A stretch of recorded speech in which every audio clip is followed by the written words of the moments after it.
Here we will see date and time functions in SQL Server. The date and time function allows user to handle date and time data effectively. While working with the database, the format of a date and time functions should be matched while inserting data into the table. SQL Server has a number of built-in functions that assist user in filtering useful data from a vast quantity of data. It is also useful in designing and maintaining a large-scale database. The most popular format of the date is year, month, date or date, month, year.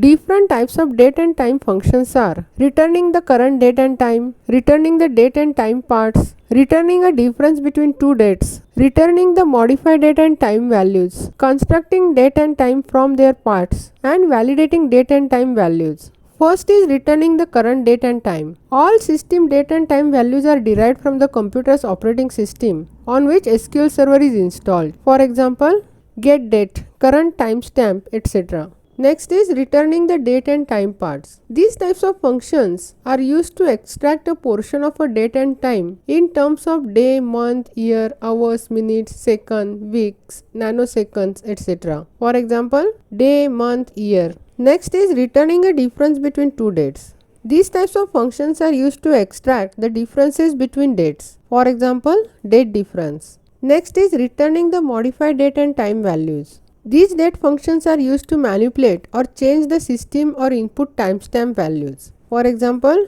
date add, year, month, etc. Next is constructing date and time from their parts. These date functions are used to construct the date and time from their parts. For example, date from parts, date time to from parts. Next is validation of date and time values. These date functions are used to check whether the specified date format is valid or not in SQL Server. The valid date format is year, month and date. For example, is date.